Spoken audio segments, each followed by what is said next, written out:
Hello, and welcome to this brief introduction to the history of educational psychology. This presentation will focus on some important events in the field during the 20th century in the USA. My name is Bill Hewitt, and I'm Professor Emeritus at Valdosta State University and Adjunct Professor at Capella University. The presentation is narrated by Jeff Hewitt, who is helping me produce these videos. While the investigation of principles that apply to learning and teachings can be traced to ancient times, this historical overview will start at the turn of the 20th century. Educational psychology is one of the oldest fields within the discipline of psychology, as some of the earliest contributors investigated the principles of learning and teaching. Two of the earliest pioneers were John Dewey, who lived from 1858 to 1952, and Edward Thorndike, who lived from 1974 to 1949. These two researchers had very different ideas about how research and practice in the field should proceed. John Dewey, for example, thought that school should be a central institution in the community, where not only children and youth could be acculturated into the society, but also provide opportunities for adults to better their lives.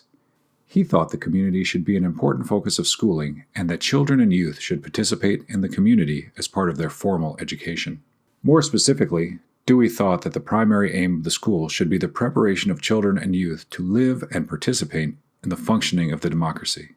He thought that democracy was not easy to achieve and could be easily lost, and that effort must be given to make sure that people were prepared to keep its primary institutions functioning and developing. In order to do that, Dewey believed that three primary sets of knowledge and skills should be developed. The first attribute Dewey emphasized was the development of what he called affections, by which he meant emotions such as empathy as well as values that are important for social functioning. He also believed that the development of social skills should be emphasized, as these are important for many aspects of human lives, including doing well in school, making and keeping friends, starting and maintaining a family, and doing well in one's career.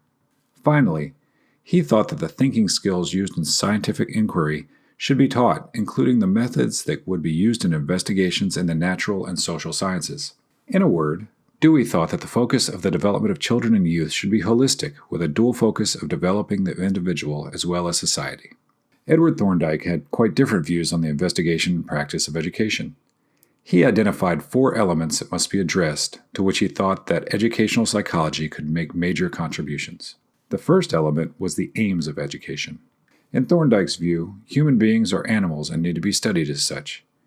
In particular, he was interested in investigating the intellects, characters, and behaviors of human beings, and how those could be efficiently and effectively developed. Second, Thorndike thought that educational psychology could make a contribution by studying the materials that were available in the process of this development.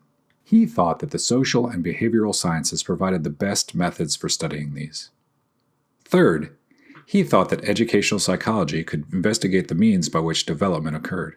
More specifically, he thought that scientists needed to study human biology as well as the primary influencers such as family, friends, and teachers. He also wanted to investigate the technologies that were available such as pencils, books, blackboards, etc. He thought that these investigations would produce the information needed to guide development in a very mechanical process. If one knew all the materials and means, one could control the processes and achieve a desired outcome. As for the methods of education, Thorndike thought that education should be guided systematically using psychologically and empirically based practices. He thought these methods should be studied and feedback provided to parents and educators so that they could improve the efficacy of their practices. Throughout the early and middle 20th century, Thorndike's views were dominant. Schooling became increasingly industrialized and standardized in its approach, with classrooms at different ages beginning to look more and more alike wherever one went. A focus on standardized assessment that became dominant in the mid-20th century added energy to this approach. In many schools, this is the dominant form seen in classrooms today. This teacher-directed approach to classroom practice is labeled instructivism, and the dominant method is called explicit or direct instruction.